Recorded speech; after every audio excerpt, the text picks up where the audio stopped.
Na noite de hoje, nós temos o tema que já foi apresentado para nós na programação do mês de dezembro, que foi lançada hoje.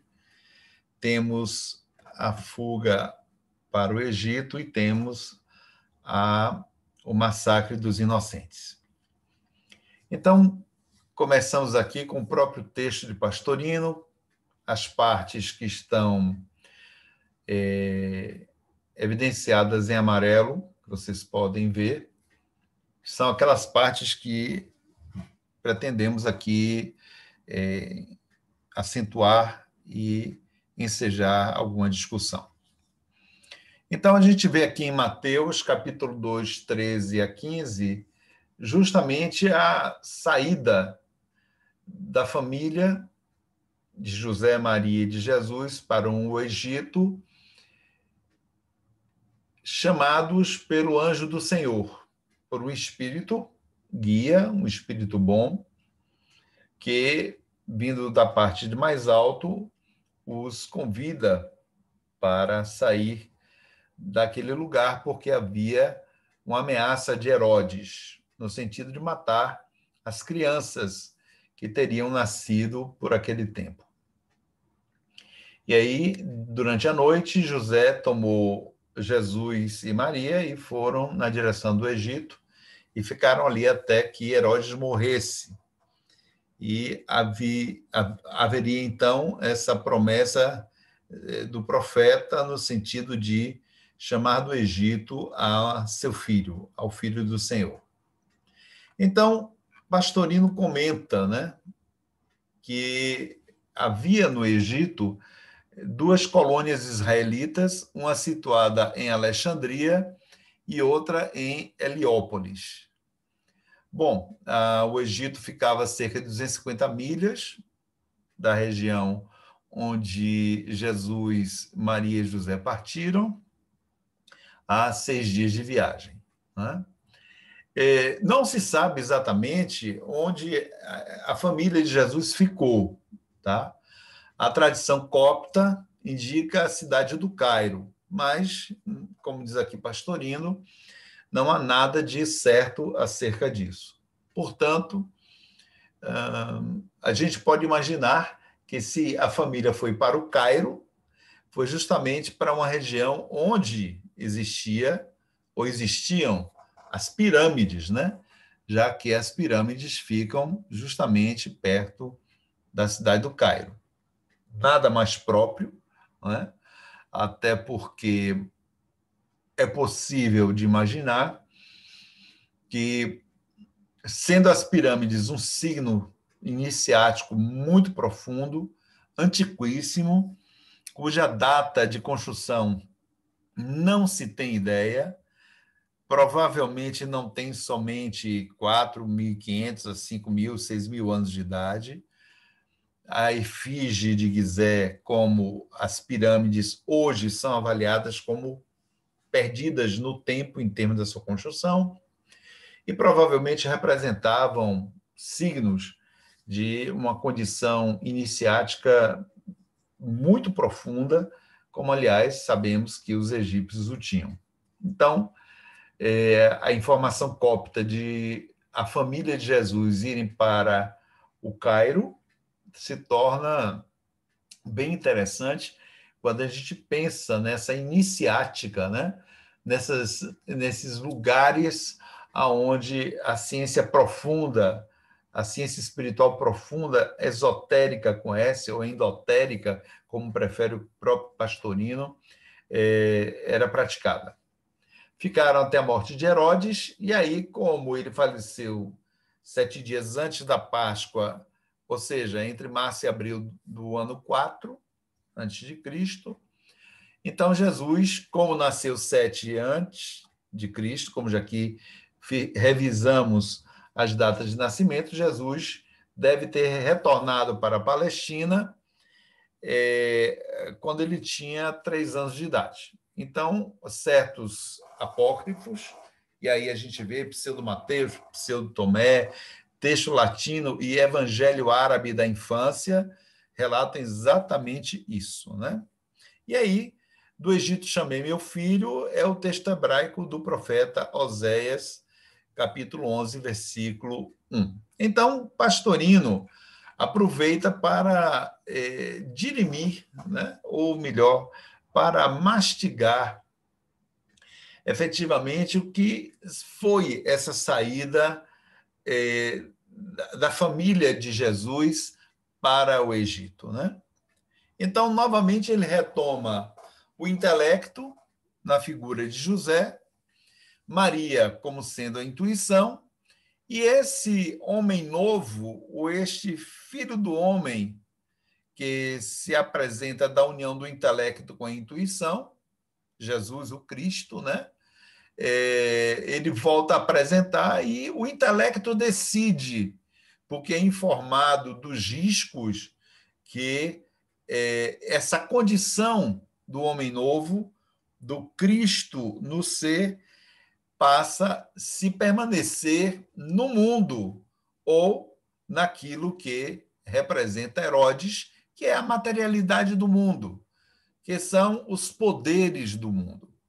E aí essa criança que está recém-nascida, ou seja, no despertamento do Filho do Homem no ser humano, quando Cristo desperta no homem, no ser humano, ela ainda está frágil, está passível de muitas incidências, de problemas, desafios, dificuldades, e até mesmo de ser morta no seu nascedouro. Ou seja, o mundo herodiano, o mundo material, ele é, pela sua natureza, digamos,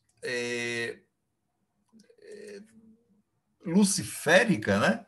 Quer dizer, Herodes representa a força luciférica do mundo material. Sabemos que esse é o nosso grande embate, né?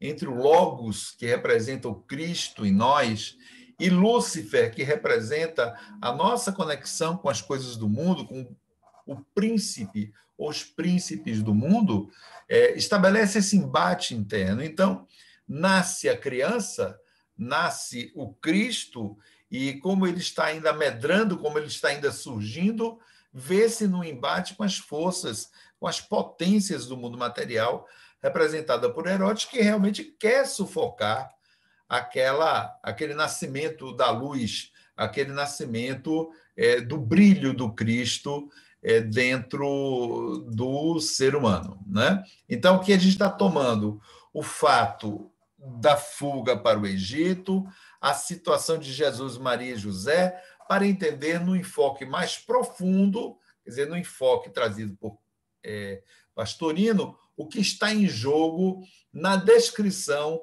do processo de iluminação humana, né? Então, a saída à noite, a saída dentro desse contexto registrado por Mateus, com o recém-manifestado Cristo, é a tentativa da solidão e do silêncio. Precisa sair da bulícia, da atividade frenética do mundo de Herodes, do mundo material, para que essa plantinha tenra e frágil do Cristo não seja absorvida por este poder do mundo, por essas atrações do mundo. E aí Pastorino diz que todos os espíritos, olha aí, todos nós vamos passar por fases na Terra, enclausurados, longe do bulício, treinando a meditação e o mergulho em si mesmos. Todos nós. Ou seja, ele coloca aí uma destinação da qual nós não escaparemos. Para podermos encontrar esse Cristo interno, para podermos fazer resplandecer esse homem novo, ou esse filho do homem, através da intuição e do intelecto, que se encontram através, lembremos, do Atman, que ele localizou fisicamente no coração, nós não vamos conseguir nos iluminar espiritualmente.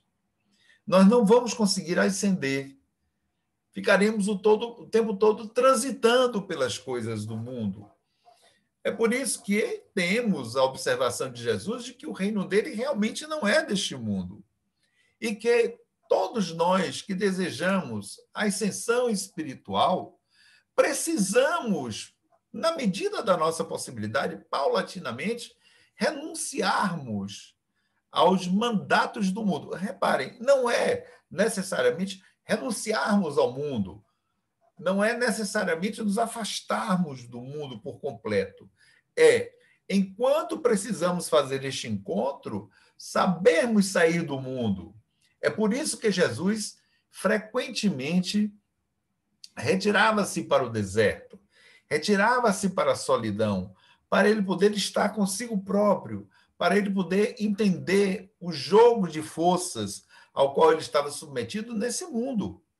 Enquanto ele encarnou como Cristo, ele precisava se isolar porque havia muitas demandas em torno dele. Imaginemos que haviam muitas demandas dos discípulos, das pessoas que queriam ser curadas, dos convites para ele fazer pregação, dos convites para os banquetes na casa das pessoas interessadas no seu rabinato, enfim, muita gente em torno dele. E quem tem esse tipo de vida sabe o quanto cansa. Há momentos em que o excesso de demanda atrapalha a vida psíquica da pessoa, ela precisa se retirar, ela precisa de um instante de silêncio, precisa de um instante de afastamento para poder se encontrar a si própria. Não é que Jesus se perdesse, mas é porque as demandas que vinham sobre ele, as sobrecargas, e imaginamos também a dos espíritos, tanto aqueles que queriam a sua presença, a sua cura, como o espírito mesmo desenganado, como os espíritos inimigos da evolução na Terra, deveriam assediá-lo, quer dizer, deveriam estar no entorno dele. Então, toda essa série de demandas não é que o obsidiasse. Imaginemos que são energias dirigidas, direcionadas a um ser de uma grandeza imensa. Então, ele precisava de um tempo. E ele já estava fortalecido nessa função crística de há muito. Não havia pouco, não, havia muito. Não é? Em plena maturidade, em pleno domínio psíquico da sua condição crística. Mas precisava, se retirava para o deserto, ou seja, se retirava para a solidão dos campos, dos montes, enfim, das planícies, enfim, naquela época, na Judéia, esses lugares eram, quer dizer, a Judéia era repleta desses lugares. Né? Então, a gente vê que é uma necessidade. Mas ainda criança, né? Ou seja, com o Cristo que medrou, que apareceu, que surgiu há pouco, maiores são os cuidados. Então, retirar-se para o Egito é retirar-se para o silêncio, é retirar-se para o deserto, é retirar-se para a solidão, é retirar-se da vida buliciosa da Jerusalém, de Herodes, para ir buscar uma outra cidade mais tranquila. Se foi para o Cairo, imagina-se que eles tenham ficado morando na beira do Cairo, ou próximo às pirâmides, que já está no deserto de Gizé. Né? Fica a poucas centenas de quilômetros. E o Cairo, naquela época, devia ser uma cidade pouquíssimo habitada. Se foi para Heliópolis ou para uma outra cidade, como Alexandria, que era um porto, era mais agitado, Alexandria era uma cidade agitada, não é? Mas, de qualquer sorte, era também uma cidade iniciática. Provavelmente, Jesus viveu em um bairro mais tranquilo, com seus pais, misturado com judeus, mas, enfim, o significado aqui não é a quantidade de pessoas, não é a quantidade de população ou de habitação, é a condição de vida psíquica, em que Jerusalém e Herodes representam um peso na materialidade, em contraponto ao Egito, né, que está em lugar mais desértico que a própria Palestina, e aonde, né, era reconhecido o lugar iniciático dos mistérios, dos templos, dos famosos templos iniciáticos e da entrada nos mistérios da vida espiritual e da vida terrena. Então, todos nós vamos fazer esse caminho, como diz aqui o texto. Né?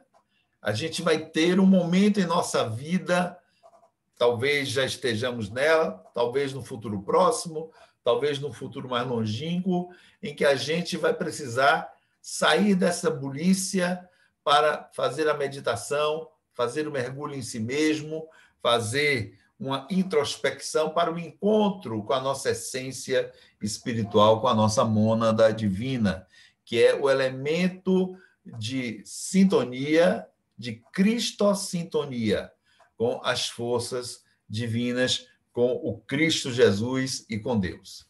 Então, a viagem de Jesus significou a necessidade de isolamento entre irmãos que não fossem do próprio sangue. Aí diz-nos, né, é o que ocorre nos mosteiros e conventos, né? Quando a pessoa se dedica à vida religiosa, ela vai sair da família, vai se entregar a uma outra família que chamamos de familistério espiritual. Quem responde aquela pergunta, quem são minha mãe, quem são meus irmãos, quem é meu pai, são todos aqueles que atendem à vontade do meu Pai Celeste, né? E isso serve, então, para educar a pessoa, para colocá-la dentro do amor aos não consanguíneos, dentro de um amor universal, dentro de um amor, ou no exercício de um amor que podemos colocar como no nível transpessoal, e não no nível pessoal, mais egoístico, mais próximo. Então, diz Pastorino que fugir para o Egito pode representar a fuga de nossos espíritos para longe da família carnal. Ou seja, nós vamos também, isso é um outro aspecto, além de buscarmos o isolamento, a meditação, as profundezas dos conhecimentos espirituais em lugares, em templos mais recônditos, próprios para a meditação, próprios para o aprofundamento, o ensimesmamento, também serve para o afastamento dos nossos apelos mais egoísticos, dos apelos familiares, das demandas mais próximas que realmente nos consomem. Então, há este momento em que provavelmente nós vamos ter que deixar nossas famílias de lado, irmos buscar outras famílias, não no sentido de desprezar a família consanguínea, mas entendendo que a família é muito maior do que a própria família consanguínea, né?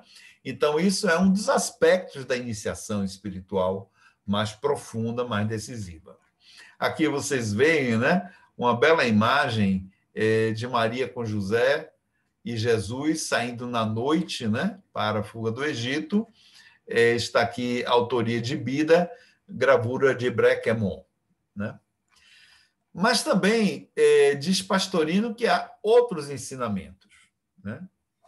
A permanência na escola de profetismo de Belém, que era uma área do profetismo mediúnico, né? Da prática mediunista, é preciso ir para além disso, para não ficar mais sintonizado com espíritos do plano astral, mas para vibrar em uníssono com as noures divinas. Bem, aqui Pastorino faz uma interessante provocação, né? Principalmente para nós espíritas, e que é uma provocação extremamente importante, pessoas, tá? Não devemos nos sentir suscetibilizados com isso. Pastorino segue uma visão advinda do pensador e também sensitivo Pietro Baldi. O Baldi, acho que já falamos dele aqui, é o autor de uma série de livros, são 24 livros, que pretende dar uma noção da questão da cosmogênese e do desenvolvimento cosmogônico, né? A partir da teoria dos anjos decaídos e do sistema e antissistema. O fato é que Pietro Baldi ele não foi um médium como Chico Xavier foi. Se a gente comparar, tem Chico e Pietro Baldi mais ou menos ao mesmo tempo no surgimento dessa tarefa prolífica, tá? Claro que Chico escreveu muito mais livros do que o Baldi. O Baldi foram 24 livros que formam o que se chama de coleção de A Grande Síntese e o Sistema. Então, 12 livros ele escreveu na Itália, né? São os 12 livros que começam com o sistema, ou com a grande síntese, e a segunda parte da obra dele ele vem desenvolver aonde? No Brasil, exatamente no Brasil, começando aqui no Brasil com a escrita do livro O Sistema. Bem, esses 24 livros, 12 em cada fase, na Itália e no Brasil, foram recebidos não por uma pena mediúnica como a de Chico, porque o Baldi tinha uma outra concepção de processos psíquicos para a recepção de ideias. Para ele, se tratava de uma intuição noúrica, ou seja, de um processo psíquico que não envolveria o automatismo inconsciente, por exemplo, de Chico Xavier na escrita, da escrita mecânica. Não. Pelo contrário, o Baldi mergulhava numa experiência psíquica intensa e dolorosa. Ele tinha febres, ele tinha dor de cabeça. Enfim, ele entrava em contato com esses extratos de pensamento, não mais personalidades como Bezerra de Menezes ou Emmanuel, mas sim com correntes de pensamento, né? As chamadas noures, exatamente correntes de pensamento, e nessas correntes ele então capturava as revelações que ele passava para o papel. E significava para ele um enorme esforço de captura. E para fazer tal, ele se retirava em finais de semana, ia sozinho para lugares absolutamente isolados, e ali ele ficava em prece, jejum e oração para poder captar essas ideias. E ele descreve que a sensação não era confortável. Ele tinha muitas dores, ele sentia muitas dores, que eram energias muito elevadas, e essas energias, ao projetarem nele o pensamento como uma voz interna muito intensa, ocasionava nele dores de cabeça, enfim, processos que ele chamava de muito profundos. Mas diz ele que as revelações obtidas, o sentimento de consolação posterior a isso era imenso, principalmente por causa da presença do que ele chamava de a sua voz. Não se sabe se essa sua voz, tem uma discussão muito grande aí, se essa a sua voz era o próprio Cristo Jesus ou se era São Francisco de Assis. Há uma discussão, há uma zona meio penumbrosa acerca do que seria isso. Mas o fato é que, para ele, a mediunidade não seria essa mediunidade que ele chamava de barôntica, a mediunidade de recepção de espíritos do astral, ou próximo do astral, mas sim seria a captura de mensagens noúricas, que seria de espíritos não mais personificados, mas que estariam num outro extrato de evolução espiritual. Né? Então, é isso aqui que Pastorino está colocando para a gente, no sentido de fazer-nos entender que quando se sai da Belém do mediunismo e se vai para o Egito, né? Se sai, portanto, da relação mediúnica com o plano astral para uma relação psíquica com entes, com entidades que estão numa condição mais divina. Então, depois da estada em Belém e de ter passado pelo exame dos magos, né?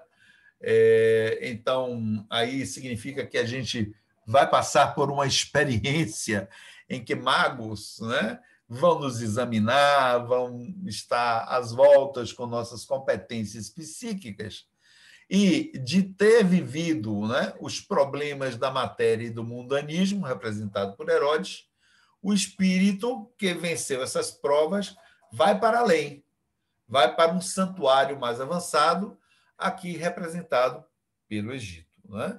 Realmente, a tradição ligada à cultura egípcia, à cultura espiritual egípcia, à cultura espiritual brahmane, à cultura espiritual hinduísta,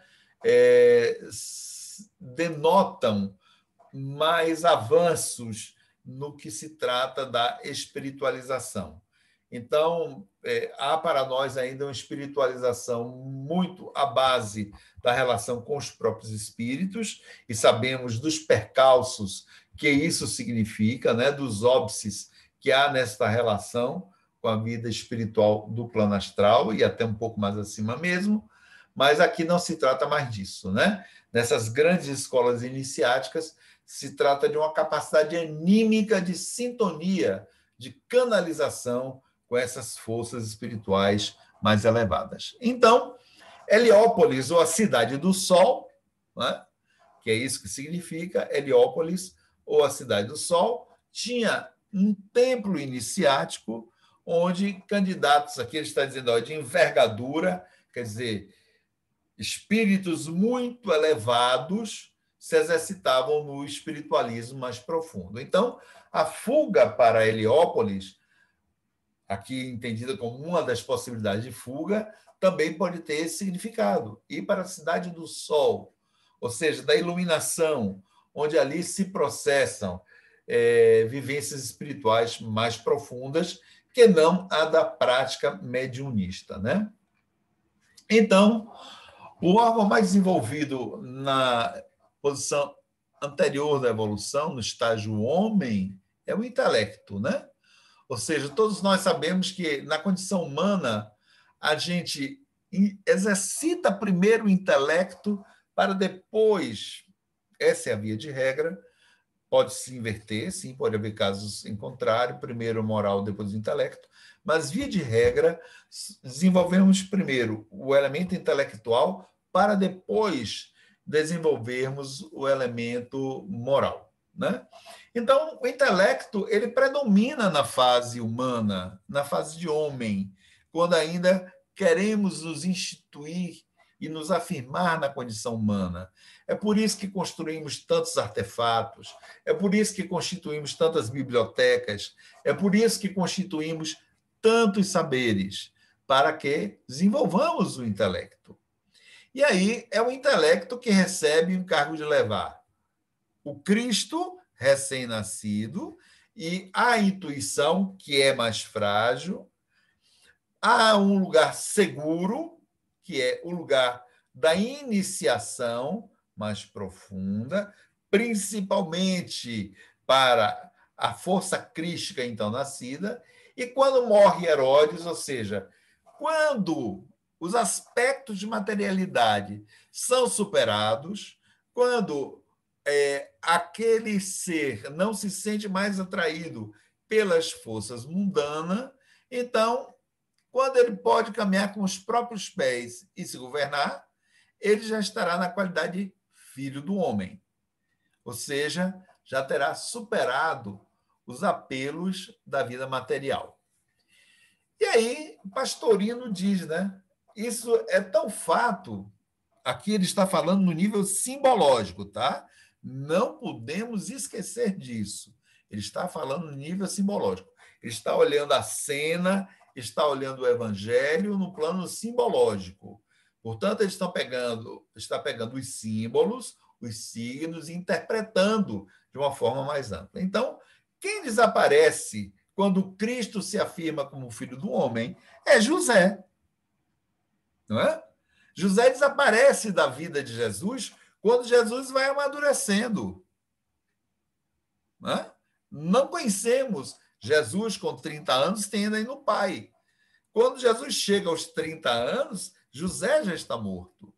Então, é no intermédio aí entre os 12, 13, 14, 15 anos que José falece e Jesus chega na plenitude da vida, principalmente agora afirmado, confirmado como filho do homem, como não tendo mais José ao seu lado.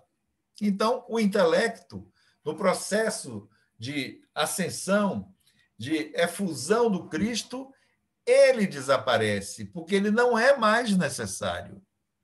Também a intuição é deixada de lado. E quando ela quer advertir ou intervir, a mentalidade crística, a psique crística diz, não, eu não preciso de você. Quando o Pastorino aqui está dizendo que a intuição é deixada de lado e é admoestada quando quer intervir, ele lembra da cena evangélica em que Maria e os seus irmãos e os irmãos de Jesus vão buscá-lo porque diziam que ele estava louco.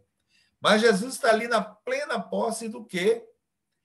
Então, a gente tem o intelecto, que é humano, a intuição, que é um avanço sobre o intelecto na busca da iluminação espiritual, Mas nós temos aqui o quê? A psique crística, a psique do filho do homem, que está além da intuição e do intelecto. É um outro nível de compreensão. Certa vez me deram um livro, que vocês devem conhecer, de um senhor que escreve aí sobre essas coisas, A Inteligência do Cristo. O que foi que eu fiz? Eu recebi o livro com muita gratidão pela gentileza de terem me dado, mas guardei aquilo na estante. E acho que até já dei, não sei. Eu nunca li. Porque eu disse, olha, quem é que se atreve? Quem pode se atrever a falar sobre a inteligência do Cristo? Porque uma mentalidade de Cristo é incompreensível para nós. Não se mede a inteligência de um Cristo pela cognição. Para falarmos de inteligência, tecnicamente, academicamente falando, nós temos que falar em cognição. Temos que falar nas habilidades desenvolvidas, mas habilidades humanas, porque temos diversas formas de inteligência. Existe inteligência cognitiva, que se subdivide em muitas. Temos inteligência emocional, que se subdivide em muitas. Temos inteligência espacial, que se subdivide em muitas. Então, essas inteligências, que foi muito bem estudada por Goleman, né, elas não valem para um Cristo, porque elas estão em outro estágio. Estão numa outra maneira de manifestar-se. Um Cristo não se relaciona com as pessoas, não tem uma inteligência emocional como a nossa, porque o estatuto psíquico, o estatuto dos sentimentos da emoção está no outro nível. Não raciocina intelectivamente como a gente. Não conta as coisas como a gente conta, porque ele está além do tempo e do espaço. Então, eu me recusei a ler uma coisa dessa, que para mim não é uma questão de blasfêmia, era uma bobagem.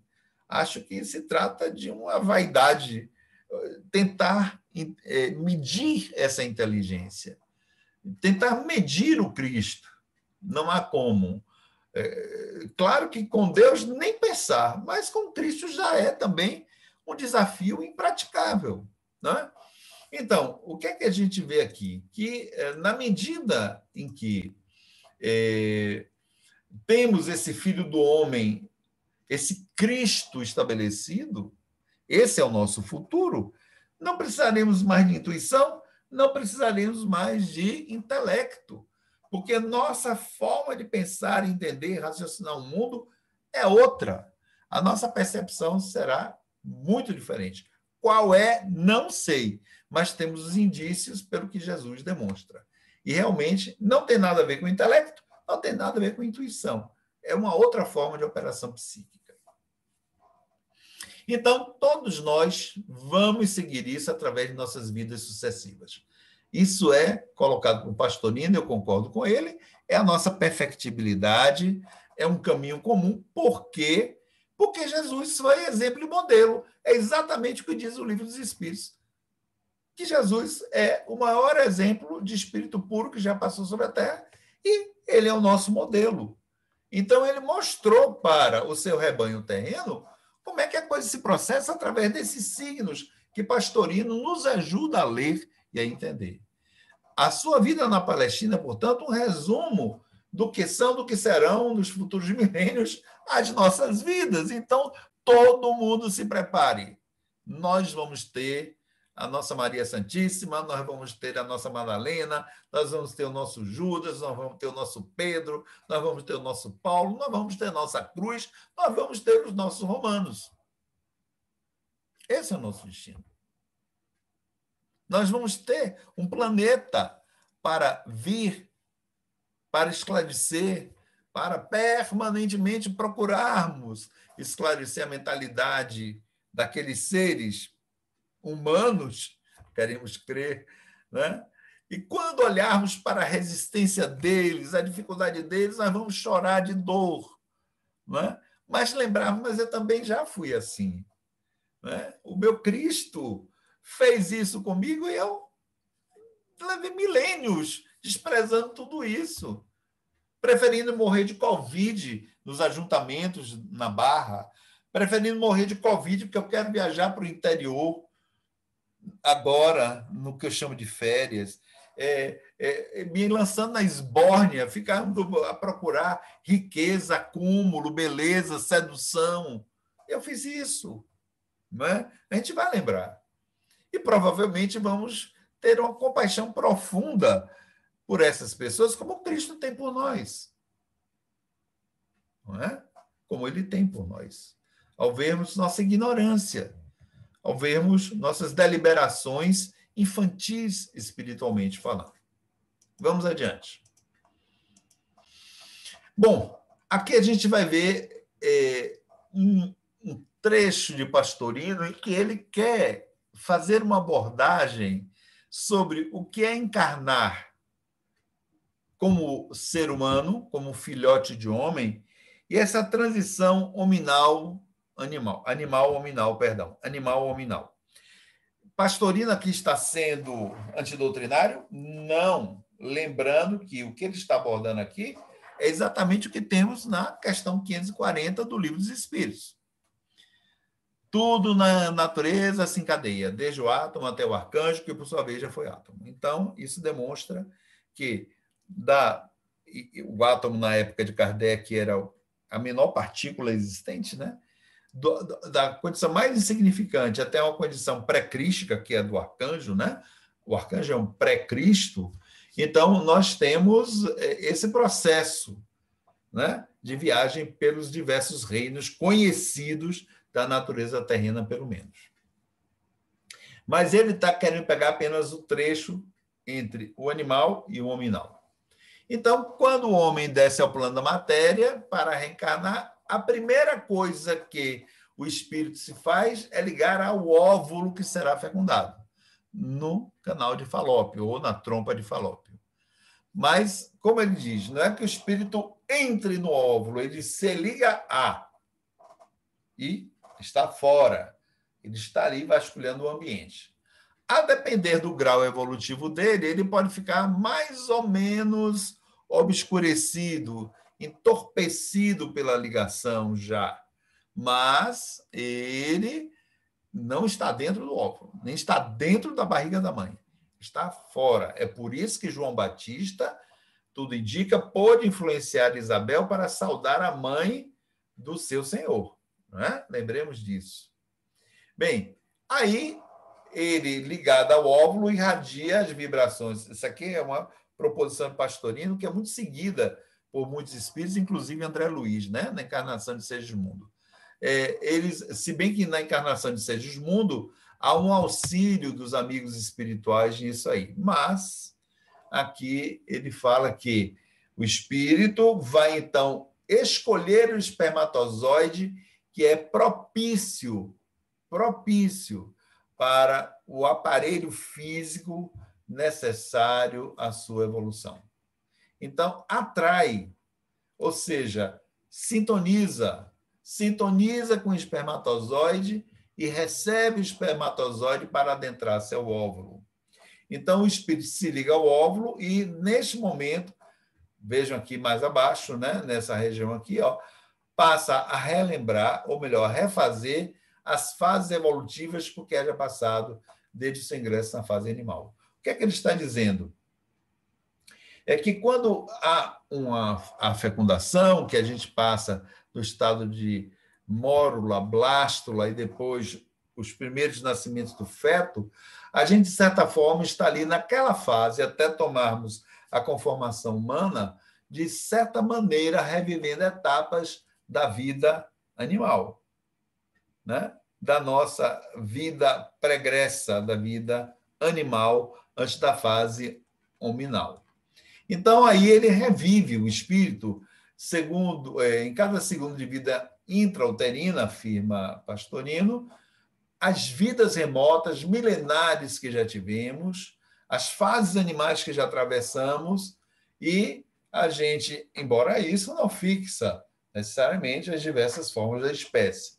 Mas é como se houvesse uma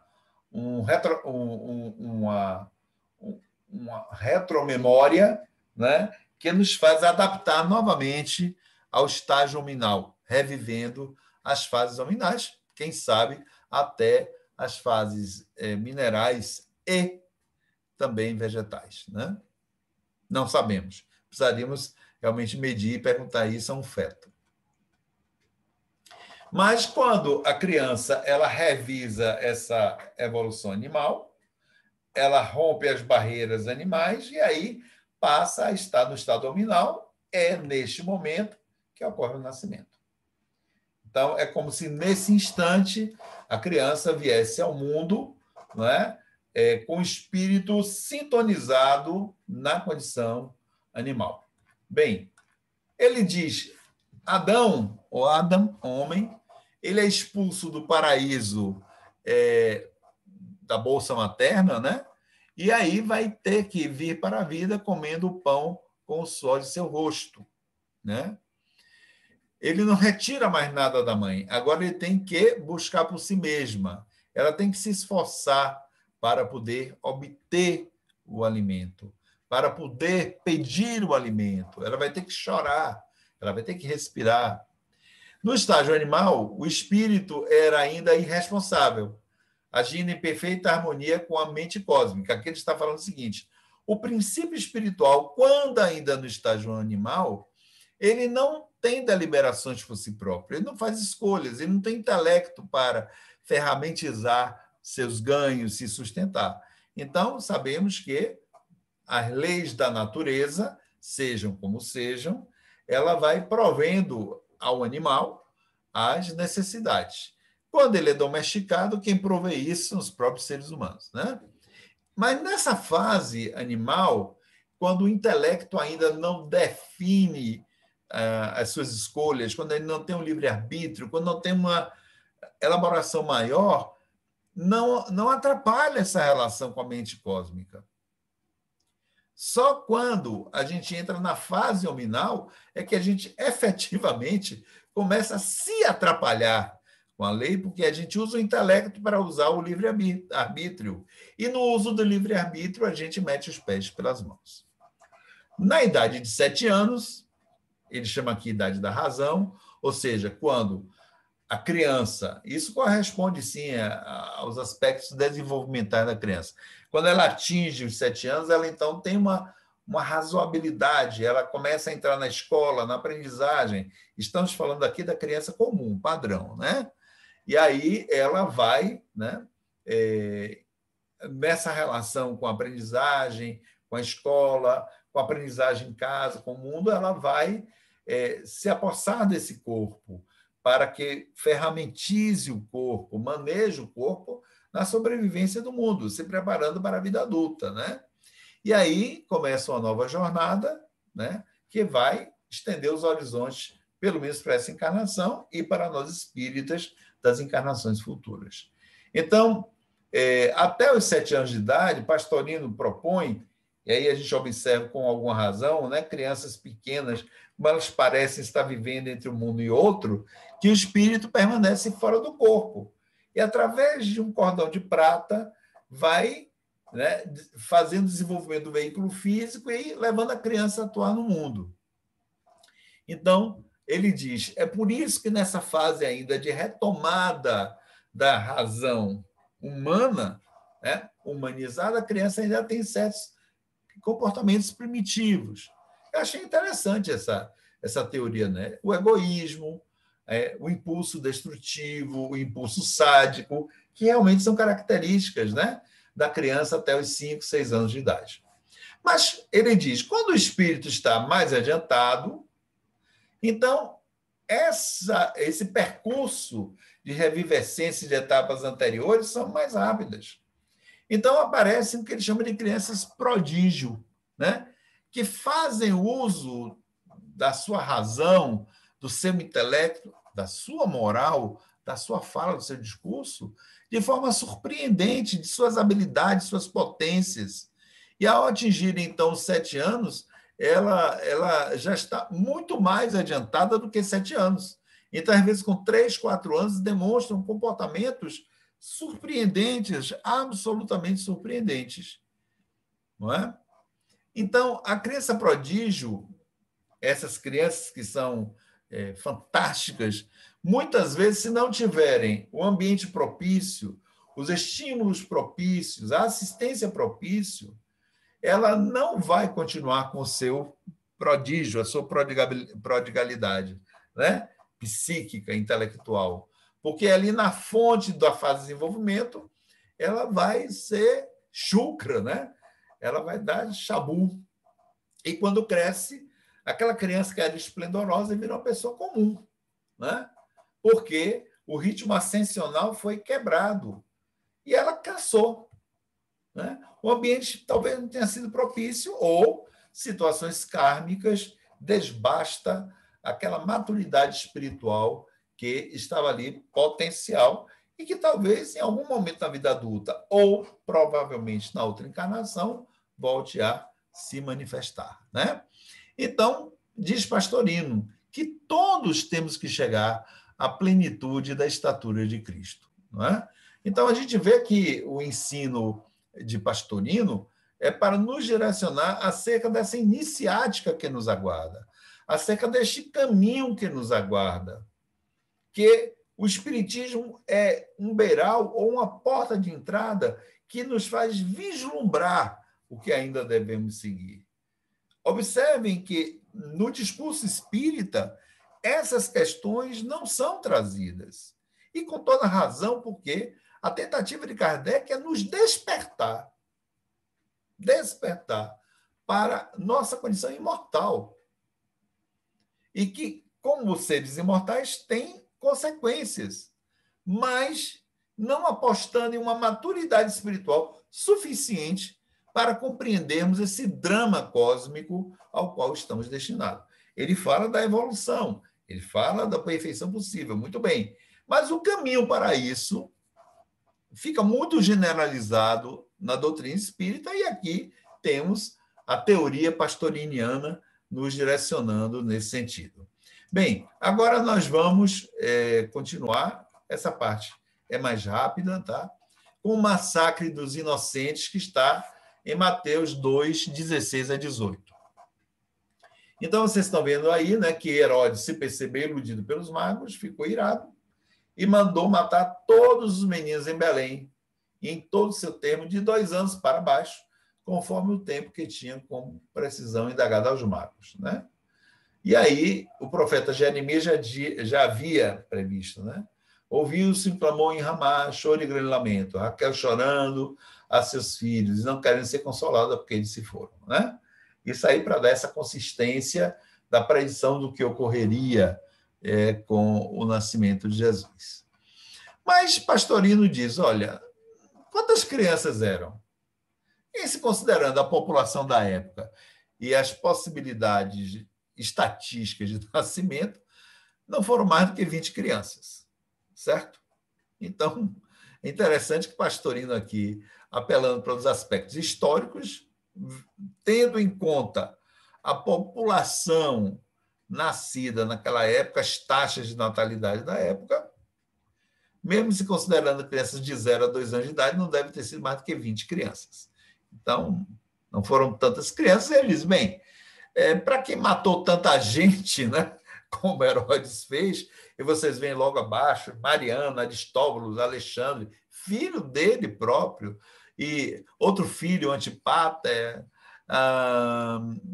ordenou homens notáveis da cidade de Jerusalém que fossem assassinados no anfiteatro de Jericó, e aí lá. Né? Então, 20 se acrescentou ao seu delta assassino, né? Mas tem uma coisa aqui interessante. Olha só o que Pastorino nos diz. Olhem bem.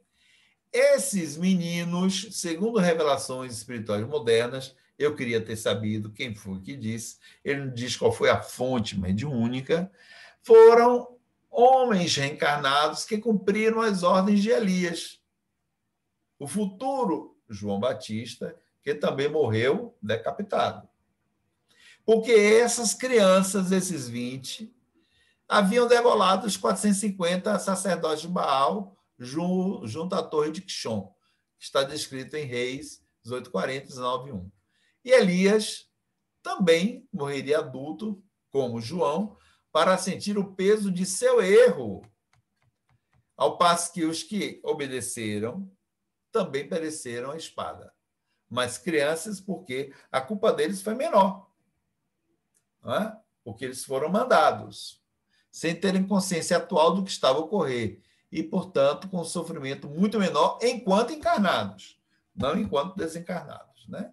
Então, aí está a lei de causa e efeito, como retrata o próprio Pastorino, agindo sobre Elias, não é? Sobre João Batista, que mais tarde vai morrer também pela espada, e aqueles que serviram a ele no momento de matar os 450 sacerdotes de Baal, enquanto ele era Elias. Né? Vamos então ver a interpretação simbológica, né, profunda, que Pastorino empresta. A matança das crianças de menos de 2 anos pode nos demonstrar que, quando o espírito não está fortalecido, pode ser morto, pode ser assassinado por Herodes, que representa o mundo da matéria. Então, entram no mundo ilusório de Maya. Nem precisa dizer ilusório de Maya, porque o mundo de Maya, ou Maia, que não sou eu, espero, não é? O mundo de Maia é o mundo da ilusão. Perdem o rumo ou se demoram nos portais da espiritualidade.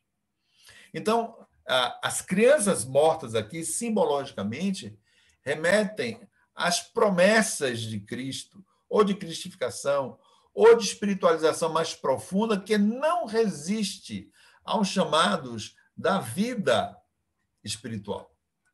E que ficam no beiral, no portal da espiritualidade, ou desiste por causa dos apelos do mundo. Não é? Olha que coisa interessante. Continuando. Os ritos externos, né? Ele aí vai listar uma série de circunstâncias do que é este mundo de Herodes, do que é este mundo da matéria, do que é este mundo de Maia, da ilusão. Ritos externos que distraem a criatura, tornando-a também uma pessoa que adora as coisas para fora, quando o caminho tem que ser para dentro de si, a interiorização. Por exemplo, olha aí, pompa ritualística.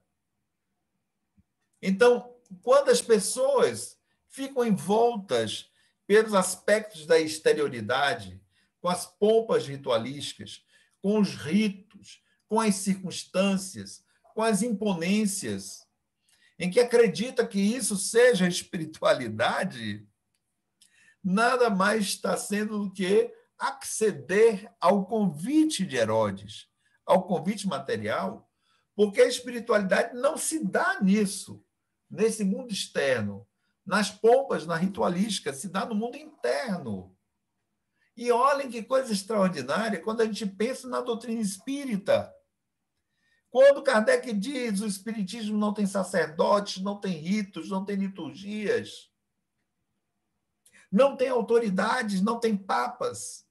Olha que avanço extraordinário.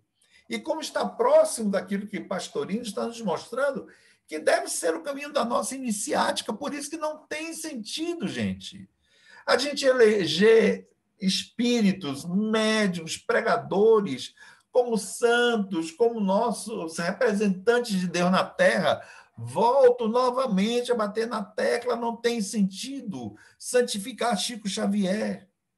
Não tem sentido colocar Chico no lugar privilegiado, nem Divaldo, nem Medrado. Ninguém. Não há isso. Isso é uma bobagem. Isso é um contrassenso doutrinário. Porque são irmãos nossos que lutam com defeitos tanto quanto nós. É irritante isso que querem fazer de Chico Xavier. Acho que agora até parou um pouco mais. Vamos ver quando Divaldo desencarnar o que é que vai ser. Vamos botar ele no pedestal. Não tem sentido isso. Não tem sentido. É para nós que somos espíritas, tá? Somos gratos pelas contribuições que, quando dão, e não fazem para si mesmos, que essas pessoas dão para todos nós. E nisso todo mundo sabe a minha opinião. Chico é notável. Teve suas defecções, isso é histórico, mas foi notável. O único. Mas, mesmo assim, não tem por que a gente colocá-lo no pedestal. Porque fazer o santo, nem Allan Kardec, não tem sentido. Temos que ter o respeito, temos que ter a reverência, por exemplo, de Allan Kardec, que é um fundador, nem Chico. Kardec, que é um fundador, ele é um fundador. É como um pai, não é? Ele é um fundador. A ele devemos uma reverência de um mestre, no sentido de que foi um fundador. Não é um mestre como Jesus o é, mas no sentido de que foi um fundador de um pensamento que nos ajuda a experimentar e a suportar essa vida e a tentar caminhar para sermos melhores. Mas não para fazermos ritualísticas. E é por isso que atividades ritualísticas do catolicismo e de outras áreas, tudo bem, quem precisa o faça, de outras áreas religiosas, são manifestações, digamos, mais primordiais da espiritualidade.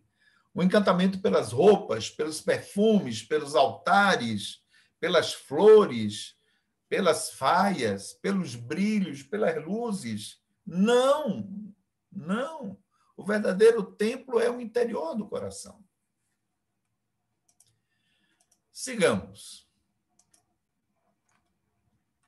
Por outro lado, temos também as chamadas buscas intelectuais, a discussão, a hermenêutica, a teologia, a teosofia, em que se perde tanto em cerebrações, em elucubrações personalísticas, em que surgem as autoridades, surgem as referências, que acaba se distanciando essas pessoas e outras que as seguem na direção do próprio coração e exteriorizando-se para a periferia intelectual.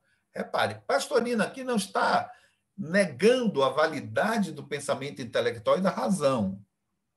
Vamos entender isto. O que ele está dizendo é: a pessoa se esquece da prática, do exercício dos sentimentos nobres, principalmente do amor, ou a tentativa de amar fraternalmente, para se perder em barafundas intelectuais. São chamados espíritas acadêmicos, secos, hirtos, que não têm vida, não tornam a espiritualidade uma coisa vívida em si mesmos, entronizam a frieza das letras e das interpretações dos debates. Não é? Tem muitos espíritas que são assim. Esquece-se da relação humana, do carinho, do afeto, da ternura, do apoio, da compreensão, gestos do coração, que valem mais do que 1000 palavras. Agora, daí abandonar a razão para adotarmos atitudes irracionais e razoáveis? Não. Nem tanto ao bote, nem tanto ao mar. Também se deixar levar pelas emoções, pelo coração, borbotando o tempo todo o sentimento? Não, porque isso também é prejudicial. Pode lhe retirar o senso crítico. Né? É aplicarmos o bom senso, a razoabilidade crítica, mas também o amor, a compreensão, a afabilidade, a doçura. São recomendações do Evangelho, na medida em que pudermos. E nem todo mundo é afável e doce. Nem todo mundo é benevolente, nem todo mundo é compassivo. Mas exercitemos no sentido de alcançarmos o melhor possível, junto com a razão, ponderando e aplicando as coisas no tempo e no momento certo. É um grande exercício. Não é uma tarefa fácil, mas é isso que a gente tem como espíritas. Um desafio tremendo.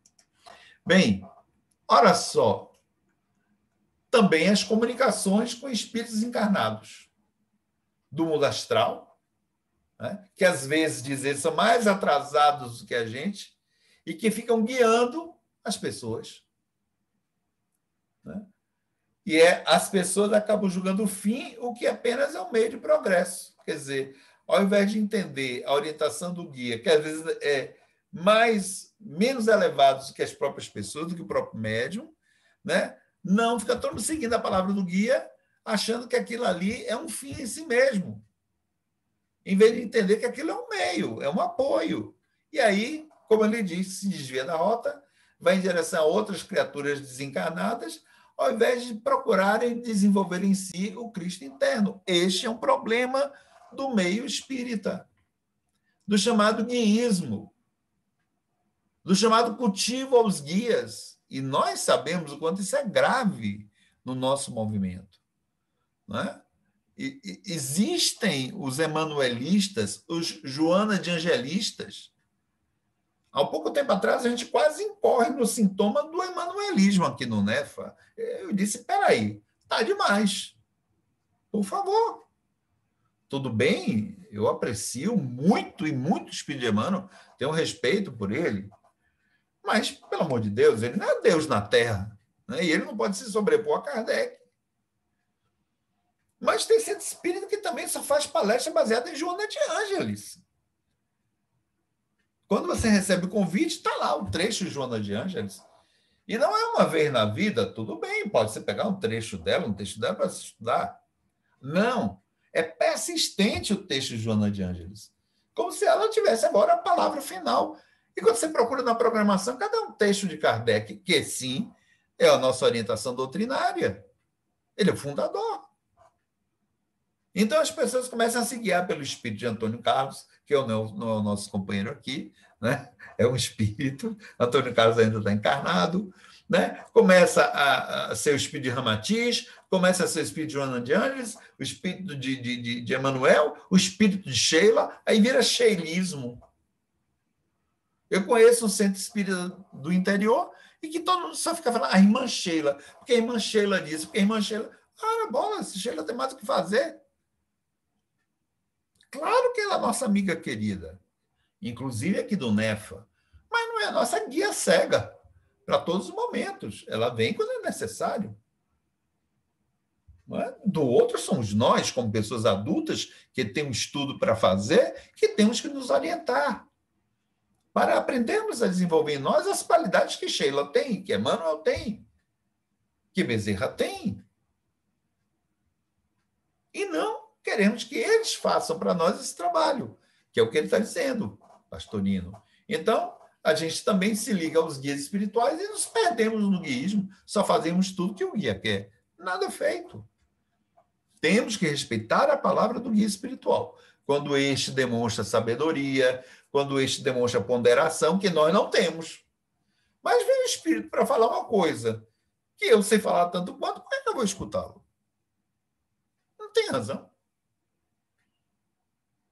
Se ele está falando uma coisa que eu também sei, não precisa ouvi-lo. Ele não vai perder seu tempo comigo. Não é que soberba. Muito bem, vem um espírito que nos lembra disso aqui. Olha, estou lembrando que... Beleza, que às vezes a gente esquece, é como um amigo. Mas daí a se instituir como um guia, um orientador, vai uma grande distância. Ele tem que demonstrar, não é, que realmente está nesta condição para ser escutado, para ser acatado. Não é? Então, esse guiísmo que nós temos no movimento espírita é um problema. Agora tem uma moça aí que está com um guia extraterrestre chamado Sheliana, para falar de trivialidades embaralhadas, o que Kardec chamaria de comunicações heterodoxas. Isso vai para a internet, vai para o YouTube. E ela se diz espírita. Se não fosse, eu nem me incomodaria. Mas o que incomoda é que ela se diz espírita, fazendo guiísmo, porque essa Sheliana começa a orientar Deus e o mundo, como extraterrestre até. Então, é complicado, gente. Vejam só o que Pastorino está nos colocando aqui, né? Por outro momento, é o exercício, desenvolvimento e domínio do corpo perecível, onde se espera a obtenção da estrada certa, né? Então, atingir o espírito pela matéria, dominando a matéria, subir ao céu através da terra. E o corpo físico, então, se torna a preocupação máxima, desviando a atenção do centro do espírito, que é o coração. Então, tem gente que acha que com disciplinas, né, de movimentos corporais, de respiração, yoga, meditação por autorrespiração, por hiporrespiração, enfim, 1000 coisas, concentração dos ruídos, abstração dos ruídos, quer dizer, tornar o corpo centro vai levar a uma espiritualização. Querendo atingir o céu aqui na Terra. Não, isso é hedonismo. Né? O céu não está na Terra. A Terra não é lugar de prazer. A terra não é lugar de alegrias, a terra não é lugar de gozo, e da terra não se faz o reino dos céus. Jesus disse: o meu reino não é deste mundo. O reino de Cristo está fora deste mundo. É um outro. Aqui nós temos que construir créditos para poder alcançar o reino, que está fora daqui. A Terra ainda é e se caracteriza por um planeta de expiação e prova. O que nós temos aqui de chamadas de prazer são chamadas luciféricas. Dá para entender isso? Estamos escutando. São chamadas luciféricas, são enganos, são maias, são ilusão.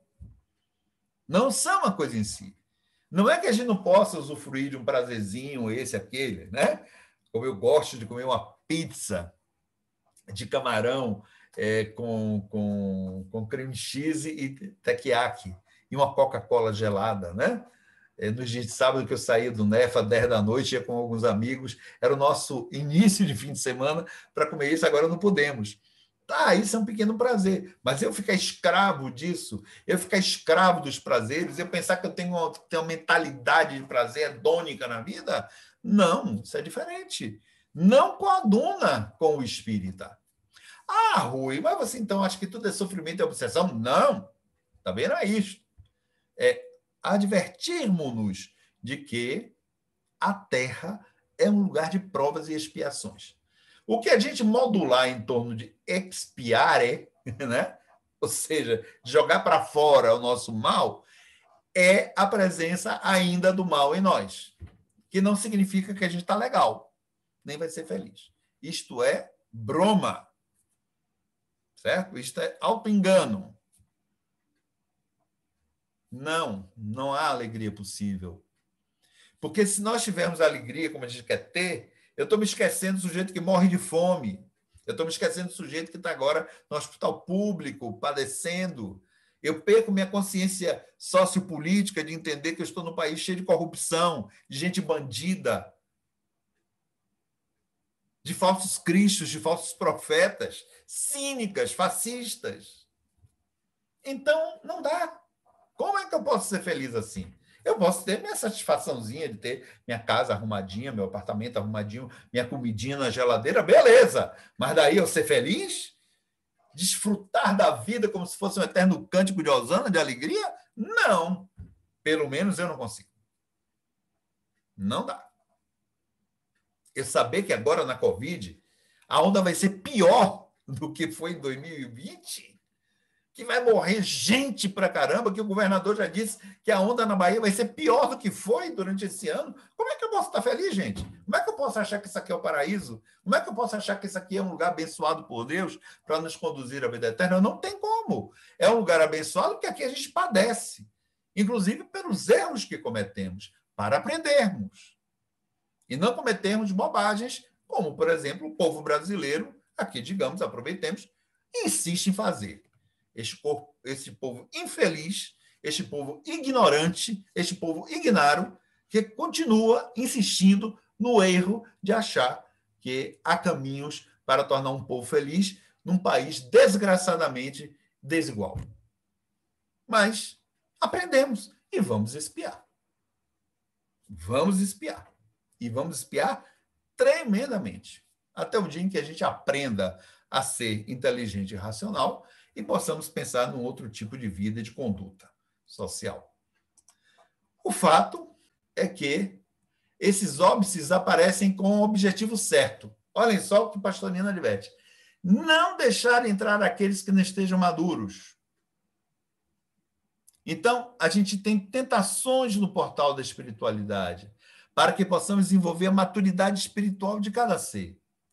Se a gente se encanta com ritos, intelectualismo, palavra de guias, exercícios para a saúde do corpo, atos de magia, de poder mágico, né? A gente vai permanecer o tempo indispensável para que a gente amadureça o próprio espírito. E é isso que a gente está vendo. Médiuns espíritas disputando poder mágico, né? Quem é que tem o guia?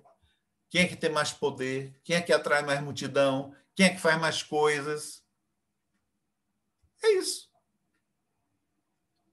Não é? Em vez de eu estou servindo bastante, eu estou me eximindo para que o Cristo seja exaltado. É isso que a gente tem que se perguntar.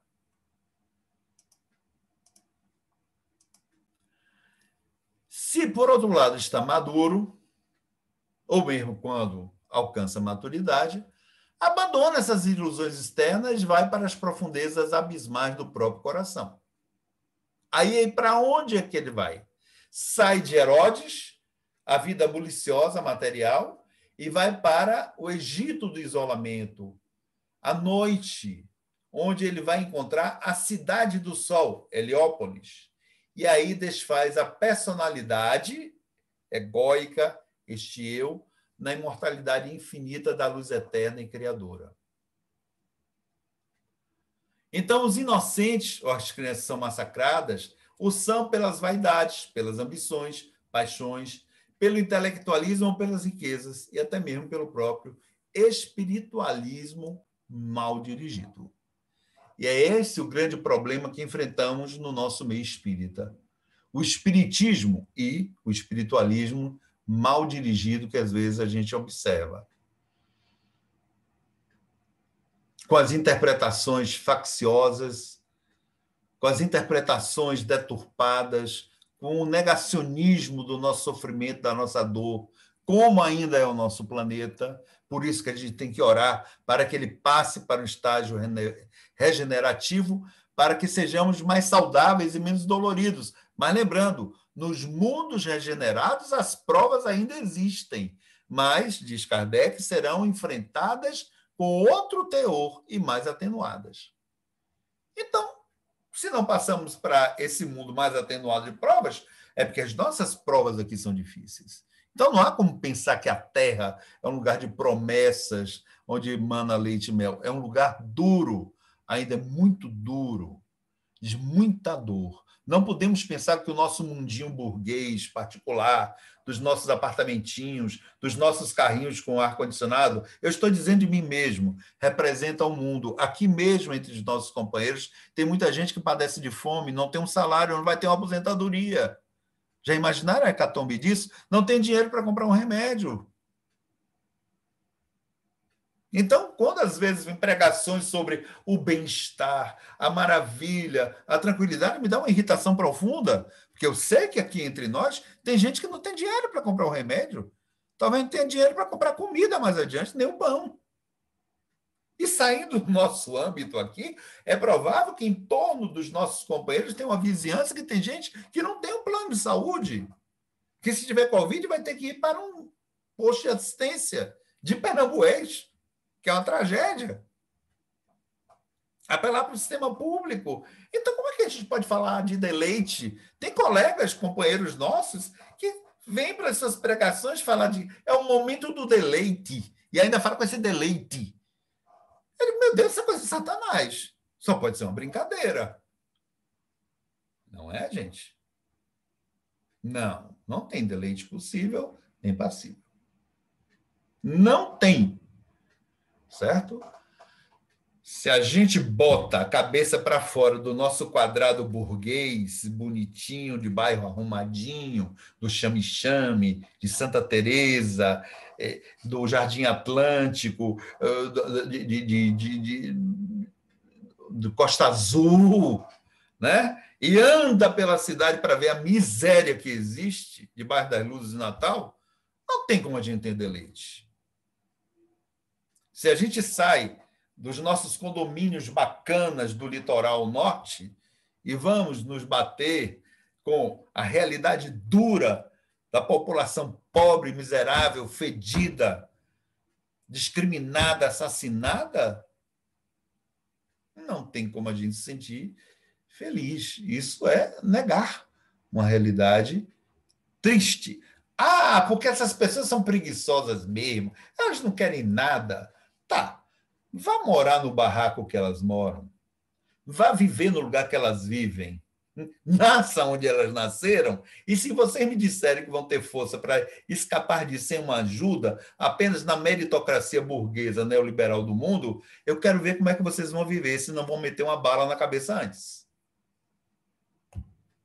Aí vocês me dizem. não é? Então, a gente não pode perder a perspectiva de que iluminar-se é também tomar consciência da dor do outro. Isto é amar.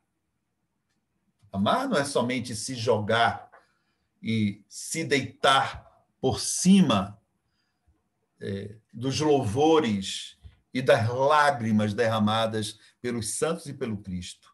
O amor também é entender as vicissitudes do outro e lamentar por elas e, na medida do possível, colaborar para que elas sejam diminuídas ou dirimidas.